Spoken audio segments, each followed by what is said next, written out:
Alam mo ba kung ano ang pinakamasakit na twist sa utak ng babae? Yung kahit ramdam niya, kahit malinaw sa kanya, na nilalaro mo lang siya, siya pa rin ang unang nahuhulog. Kung iniisip mo na imposible ito, mali ka. Sa video na to, ibubunyag ko kung bakit kahit aware ang babae na nilalaro mo siya, mas lalo siyang naiengganyo na habulin ka. At kung paano mo magagamit ito nang hindi ka nagmumukhang desperado or obvious. Bago natin simulan, nais kong magpasalamat sa mga loyal kong subscribers sa patuloy na pagsuporta sa aking channel. Kayo ang inspirasyon ko sa paggawa ng mga bagong content. Kung bago ka sa channel ko, comment mo na kung taga saan ka. Maraming lalaki ang nagkakamali dito. Kapag nagustuhan nila ang babae, agad silang all in. Lahat ng effort, oras, energy at feelings, ibinubuhos agad. Pero eto ang problema. Kapag masyado kang transparent at predictable, nawawala ang thrill. At kapag wala ng thrill, wala na ring attraction. Ang mas masaklap, kapag naging sobrang nice guy ka, baka mapunta ka sa friend zone habang yung ibang lalaking hindi naman ganun kaseryoso. Siya pa ang nahuhulog. Nakakita ka na ba ng babae na umiiyak dahil sa lalaking obvious na hindi siya priority? Nakaka-frustrate, di ba? Pero may dahilan kung bakit mas naa-attract siya sa ganun kaysa sa lalaking sobra siyang pinapahalagahan. Ngayon isipin mo to, ikaw ang lalaking nag-effort. Nagpupuyat sa text, nagpapakilala sa pamilya, nag-aalala sa kanya araw-araw. Pero bakit parang ikaw ang pinaglalaruan? Samantalang yung isang lalaki na hindi consistent, may pagka-misteryoso at obvious na hindi siya priority. Siya ang naiisip ng babae bago matulog. Masakit, di ba? Pero ito ang psychological truth.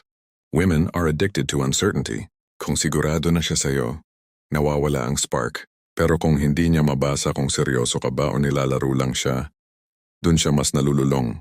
At dito pumapasok ang power move. Kapag marunong kang maglaro ng tama, kahit alam niyang nilalaro mo siya, nahuhulog pa rin siya. Step 1.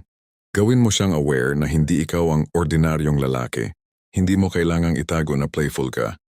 Minsan mas effective pa nung nasabihin mo directly, alam mo wag kang masyadong mahulog sa akin ha, baka mapaso ka. Sounds like a warning, pero sa utak ng babae nagiging challenge ito. Parang sinasabi mo na ikaw mismo ang apoy. At kung siya ang apoy, mas lalo siyang maengganyo na hawakan ka. Step 2. Push-pull dynamics. Bigyan mo siya ng atensyon, tapos bigla kang maglalayo. Paramdam mo sa kanya na interesado ka, tapos iiwan mo siya hanging. Ito ang nagtitrigger ng dopamine roller coaster sa utak ng babae. Step 3. Ipakita na ikaw ang may control sa laro. Hindi ka defensive, hindi ka nag-e-explain ng sobra. Instead, relaxed ka lang. Parang sinasabi mong, alam mo na nilalaro kita. Pero tingnan natin kung hanggang saan ka makikipaglaro. Ito ang psychological trap. Kapag alam niyang nilalaro mo siya pero hindi siya makabitaw, nagiging personal mission niya na patunayan sa sarili niya na kaya kanyang baguhin o hulihin. At dito na siya nahuhulog. Bakit kaya mas naa-addict ang babae sa lalaking hindi niya mabasa kaysa sa lalaking todo effort at laging available? Simple lang. The brain craves uncertainty. Isipin mo to, may dalawang lalaki. Yung isa predictable, good morning text araw-araw, sweet quote gabi-gabi laging nandyan. Yung isa minsan mainit, minsan malamig, minsan sweet, minsan parang walang pake. Guess what? Mas nahuhulog siya doon sa pangalawa. At dito mo makikita kung paano gumagana ang utak ng babae pagdating sa attraction. Ang common na problema ng karamihan sa lalaki ay sobrang linear at consistent sila sa simula. Akala nila, the more na ipakita nila ang effort at interest, mas mabilis silang mahuhulog ng babae. Pero ang hindi nila naiintindihan, kapag predictable ka, nawawala ang kilig. Wala ng thrill, wala ng tension, at wala ng spark. Parang teleserye na alam mo na agad ang ending. Sino ba ang gugustuhin pang panoorin ng isang pelikula kung alam mo na agad kung paano matatapos? Ito ang downfall ng mga lalaking sobrang direct at obvious. Siya ang laging nagme-message muna. Siya ang unang nag-aaya lumabas. Siya ang laging may pasalubong o regalo. Siya ang laging humahabol. Resulta, instead na ma-attract, mas lalo siyang nade-detach. Dahil wala na siyang challenge, ngayon isipin mo ang sitwasyon. Meron kang tropa na literal na ginawa ang lahat para sa babae. Siya ang driver, siya ang financer, siya ang shock absorber ng lahat ng drama ng babae. Pero guess what? After ilang buwan, iniwan pa rin siya para sa lalaking hindi naman ganun ka-effort. At ito pa ang masakit. Minsan si babae pa ang umiiyak na parang siya ang niloko. Kahit siya mismo ang binitiwan yung lalaking todo effort. Nakakainis, di ba? Pero may explanation yan. Kapag unpredictable ang isang tao, nagkakaroon ng dopamine spike sa utak, yung tipong hindi niya alam kung kailan ka magpaparamdam. Kaya every time na nagpakita ka, bigla siyang na-excite. Nagiging parang sugal, minsan panalo, minsan talo. At sino ba ang hindi naengganyo sa sugal? Ang babae ay naturally competitive pagdating sa emotions. Kapag hindi ka madaling basahin, nagiging challenge sa kanya na alamin ang next move mo. At guess what? Habang sinusubukan kanyang i-figure out, mas lalo siyang na-invest emotionally. Kapag aware siya na nilalaro mo siya pero hindi siya makaalis, nagiging laban na niya ito sa sarili niya. Ayaw niyang umamin na talo siya, kaya imbes na layuan ka, mas lalo kanyang hahabulin para patunayan na kaya kanyang hulihin. At dito na siya nahuhulog ng tuluyan. So paano mo ma-execute ang pagiging unpredictable nang hindi ka mukhang trying hard o scripted? Technique number 1, vary your attention. Huwag kang magparamdam ng consistent. Kung nag-text ka ng good morning ngayon, bukas wag. Kung nagbigay ka ng compliment ngayon, sa susunod hindi. Ganito nagkakaroon ng push and pull. Technique number 2, emotional contrast. Minsan sweet ka, minsan seryoso, minsan aloof. Halimbawa, ngayong gabi nagkwento ka ng personal at deep na bagay. Kinabukasan, parang wala lang. Ano mangyayari? Mag-iisip siya. Nag-open up siya kagabi. Bakit ngayon parang cold ulit siya? Technique number 3, flirt then withdraw. Pwede kang mag-drop ng subtle flirting lines. Halimbawa, alam mo kung patuloy kang ganyan baka mahulog ako sa'yo. Then change topic bigla. It leaves her hanging. Technique number 4, controlled mystery. Huwag mong ibigay lahat ng detalye tungkol sa'yo. Kapag tinanong ka, sagutin mo ng half-truth or iwanan mo siyang may cliffhanger. May ginawa ako kahapon. Secret lang muna. Baka mahulog ka lalo. Technique number 5, playful warnings. Ito ang pinaka-powerful. Sabihin mong, alam mo, wag kang masyadong mahulog sa akin, baka mahirapan ka. It's reverse psychology. Instead na lumayo siya, mas lalo niyang gugustuhin na patunayan na mali ka. Ang unpredictability ay hindi ibig sabihin na toxic ka. It only means na marunong kang mag-create ng emotional waves. Kasi sa straight line walang thrill. At kapag natutunan mong balansehin ang laro, kahit alam niyang nilalaro mo siya, mapapansin mong mas lalo siyang naeengganyo at mas lalo siyang nahuhulog. Alam niyang nilalaro mo siya. Alam niyang hindi ka 100% seryoso. Pero bakit sa tuwing malapit ka, bumibilis tibok ng puso niya? Simple lang. Kasi marunong kang pindutin ang tamang emotional buttons. Isipin mo to, para kang DJ. Maraming buttons sa harap mo pero hindi lahat kailangan mong pindutin. Kailangan mo lang i-trigger ang ilang emotions para ma-hook siya emotionally. At once na ma-hook siya, kahit anong alam niya sa isip niya, hindi na yun sapat para kontrolin ang puso niya. Ang problema ng karamihan sa lalaki, hindi nila alam kung ano ang emotions na nagpapatibok ng babae. Ang akala nila, sapat na ang mabait na maalagay at laging present. Pero ito ang totoo. Kung masyado kang safe, hindi ka memorable. Kung masyado kang predictable, hindi ka nakaka-excite. Kung masyado kang available, hindi ka valuable. Ang babae kapag hindi mo na-trigger yung deeper emotions niya, mabilis siyang magsasawa. Pwedeng sabihin niya okay naman siya, mabait siya. Pero sa dulo, ikaw pa rin ang iiwanan niya. At dito pumapasok ang konsepto ng emotional triggers. Kapag alam mo kung paano pindutin ang mga ito, automatic siyang mag-i-invest sa'yo. Kahit na sa isip niya, sinasabi niyang, nilalaro lang ako ng lalaking to. Ngayon isipin natin to. May tropa kang kilala na parang walang effort sa babae. Hindi nga siya consistent mag-reply. Pero bakit parang laging siya ang laman ng utak ng babae? Habang ikaw na nag-effort, parang ikaw ang naiiwan sa tabi. Nakaka-frustrate, di ba? Pero may logic dun. Kapag alam niyang hindi ka madaling makuha, mas lalo siyang na-excite. Parang laro na gusto niyang laging panalo. Kapag pinaparamdam mo sa kanya ang high and low moments, minsang sweet, minsang aloof, mas lalo siyang na-addict. Kasi tulad ng sugal, yung unpredictability ang nakaka-hook. Kapag aware siya na nilalaro mo siya pero hindi siya makabitaw, nagiging personal battle na niya ito. Parang gusto niyang patunayan sa sarili niya na kaya kanyang baguhin. At habang sinusubukan kanyang baguhin, mas lalo siyang nahuhulog.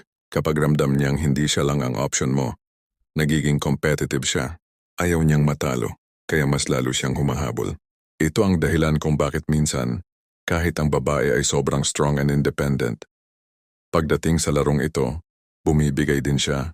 Kasi hindi lang logic ang gumagana, kundi emotions na hindi niya kontrolado. Ngayon, paano mo may execute ang mga triggers na to? Step 1. Gamitin ang scarcity sa tamang paraan. Hindi mo kailangang sabihin na marami kang options. Ipakita mo lang na busy ka sa ibang bagay. Career, hobbies, goals. Doon niya mararamdaman na hindi siya lang ang mundo mo. Kaya mas lalo siyang maghahabol ng space sa buhay mo. Step 2. Control the push-pull. Push. Bigyan mo siya ng atensyon, ngiti, compliment, pull. Biglang magbago ang vibe, parang wala ka masyadong pake. Resulta, naiiwan siyang nag-iisip. Anong nangyari? May ginawa ba akong mali? Step 3. Flirt with playful boundaries. Sabihin mong, alam mo mahirap makasama ng matagal ang kagaya ko. Baka mahulog ka. Sabay tawa, ginagawa mong lighthearted pero deep inside. Na-trigger mo ang curiosity niya. Step 4. Create mini emotional highs. Halimbawa, magbigay ng genuine compliment na hindi niya in-expect. Biglang mag-share ng vulnerable story, tapos ibalik agad sa humor. Ito ang tinatawag na emotional spikes. Step 5. Let her chase. Kapag nag-invest na siya ng oras at effort sa'yo, huwag mong ibalik agad lahat ng 100%. Hayaan mong siya ang maunang maghabol, kasi once na siya ang nag-invest, mas mahirap para sa kanya na bumitaw. Tandaan, ang layunin mo hindi para saktan siya, kundi para ipakita na hindi ka simpleng mababasa. At once na mamaster mo ang emotional triggers, kahit aware siya na nilalaro mo siya, ang puso niya mismo ang kakalaban sa isip niya. Alam mong nilalaro mo siya, alam din niyang nilalaro mo lang siya. Pero bakit kahit ganun, siya pa rin ang paulit-ulit na bumabalik? Simple lang, kasi hindi lang laro ang binigay mo. Binigyan mo rin siya ng dahilan para manatili. Isipin mo to, ang short-term attraction ay parang apoy ng posporo. Mabilis umapoy pero mabilis ding mamatay. Pero ang long-term attraction, parang baga, kahit matagal mainit pa rin. At kung marunong kang gumawa ng baga, siya mismo ang mag-iingat na huwag tong mamatay. Ang problema ng karamihan sa lalaki, marunong lang silang magpakilig sa simula. Sa umpisa, exciting, mysterious, unpredictable. Pero habang tumatagal, nawawala ang spark kasi wala silang structure para panatilihin ang attraction. Ang nangyayari, nagiging boring, nagiging predictable. Nawawala yung thrill na dati niyang hinahabol. At sa punto na ito, kahit gaano ka pa kagaling maglaro sa simula, kung wala kang pang-maintain ng vibe, eventually mawawala rin siya.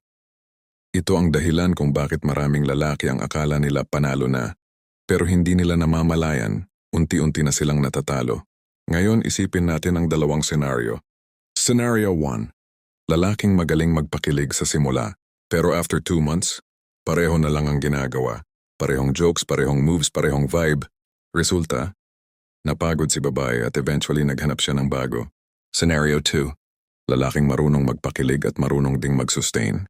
Hindi siya predictable, hindi siya boring, at mas importante, may direksyon ang laro niya. Resulta, nahulog si babae at mas lalo siyang naging invested habang tumatagal. Alin sa tingin mo ang mas gusto mong maging? Dito mo makikita, ang laro ay simula lang. Pero kung gusto mong maging long-term sa isip at puso niya, kailangan mong itaas ang level. At dito pumapasok ang tinatawag kong sustain and deepen strategy. So paano mo ma-execute ang sustain and deepen strategy? Step 1. Maglagay ng purpose beyond the game. Kapag ang interaction ninyo ay laging tungkol lang sa laro, eventually magsasawa siya. Kailangan niyang maramdaman na may depth ka, kaya minsan mag-share ka ng real struggles, goals, or insights. Halimbawa, alam mo minsan naiisip ko rin kung worth it ba lahat ng ginagawa ko para sa pangarap ko. Bigla siyang maiengganyo kasi hindi ka lang basta player, kundi may lalim. Step 2. Panatilihin ang push-pull pero mas mature. Kung dati, laro lang ang push-pull, ang sweet ka ngayon, cold ka bukas. Ngayon gawin mo siyang mas mature. Halimbawa, sweet ka sa date pero after nun busy ka sa goals mo. Naglaan ka ng oras sa kanya, pero hindi mo isinakripisyo ang sarili mong priorities. Message nito. Hindi ako magpapakatali sa'yo pero gusto kitang kasama. At kapag naramdaman niya to, mas lalo siyang naiengganyo kasi ikaw ang lalaking may sariling mundo. Step 3. Ipakita ang selective vulnerability. Hindi mo kailangang mag-open up ng lahat. Pero kapag nag-share ka ng isang bagay na personal, nagiging feeling niya special siya. Parang sinasabi mong, hindi lahat nakakaalam nito pero ikaw sinabihan ko. This deepens the bond. Step 4. Let her invest. Sa short-term game, ikaw ang nag-i-initiate. Pero sa long-term attraction, siya na mismo ang dapat nag-i-effort. Hayaan mong siya ang magaya minsan. Siya ang magtanong ng updates ko sa'yo. Siya ang magbigay ng gift o surprise. Kapag nag-invest siya, mahihirapan siyang bumitaw kasi may sunk cost na siya emotionally. Step 5. Frame the game as an adventure. Kapag nakasama ka, dapat lagi siyang may bagong nararanasan. Hindi kailangang laging grand. Minsan simpleng new food trip, new place, or new activity. Ang mahalaga, kapag nasa paligid ka, hindi boring. Nagiging pakiramdam niya, kasama siya hindi laging may bago. Key insight. Sa ganitong paraan, hindi lang siya mahuhulog, kundi siya mismo ang maghahanap ng paraan para manatili sa orbit mo. Ngayon gusto kong tandaan mo to. Laro lang ang simula. Kung marunong ka maglaro, mahuhulog siya. Pero kung marunong kang mag-sustain, hindi lang siya mahuhulog, mananatili siya.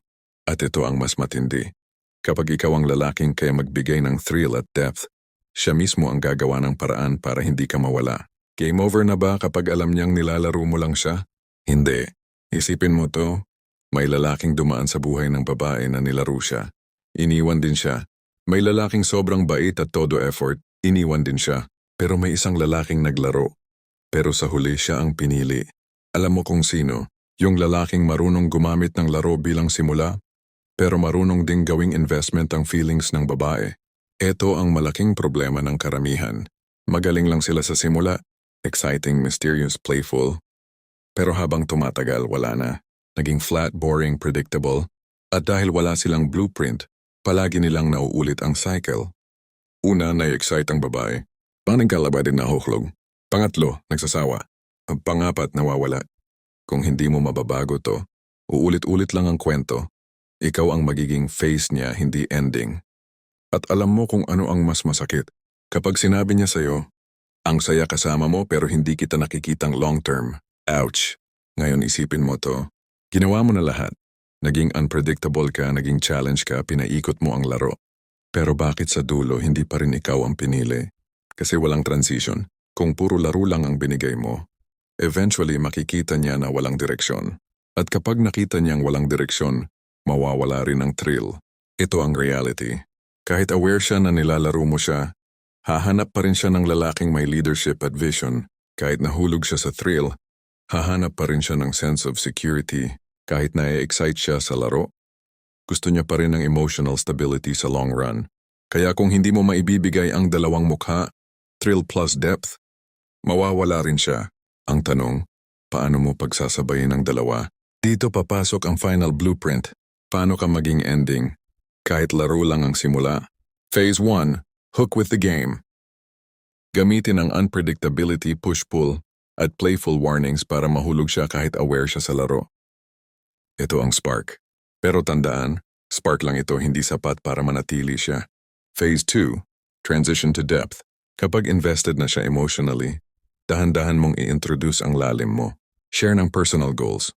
Mag-open up ng selective vulnerability. Magpakita ng values beyond fun. Message nito, oo, marunong akong maglaro, pero marunong din akong maging totoo. Phase 3, let her contribute. Hayaan mong siya ang mag-invest, time, effort, care, kasi habang mas nag-i-invest siya, mas mahirap para sa kanya na bumitaw. Psychology ito, the more you invest, the harder it is to walk away. Phase 4, reframe the game into adventure. Hindi mo kailangang itigil ang fun, pero gawin mong mas meaningful. Kung dati laro lang, gawin mong bonding. Kung dati unpredictability lang, gawin mong shared experiences. Halimbawa, spontaneous road trip, biglang surprise food trip, new hobby together. Ang message, kasama ako rin laging may bago. Phase 5, establish the your irreplaceable frame. Ipakita mong wala siyang ibang makikitang katulad mo. Hindi dahil sa material things kundi sa experience na binibigay mo. Hindi lang thrill, hindi lang care, kundi unique combination na ikaw lang ang may kaya. Ito ang sikreto. Kapag ikaw ang nagbibigay ng thrill plus depth, siya mismo ang gagawa ng paraan para hindi ka mawala. Ngayon, nasa kamay mo na kung paano mo gagamitin to. Pwede mo lang siyang gawing laro. Panandalian, mabilis matapos. O pwede mo siyang gawing kwento na ikaw ang ending. Kung may natutunan ka sa video na to, comment mo sa baba, ako ang ending. Kung seryoso ka na hindi lang basta maging face sa buhay ng babae, kundi ikaw mismo ang gusto niyang piliin kahit aware siyang nilaro mo siya. Like mo ang video na to, mag-subscribe ka sa channel, at i-turn on ang notification bell. Dahil sa susunod, mas ibubunyag ko pa kung paano gawing lifestyle ang ganitong mindset. Para hindi lang babae ang mahulog sa'yo, kundi kahit sa career, goals at social circle mo. Ikaw ang laging ending. Remember this, bro.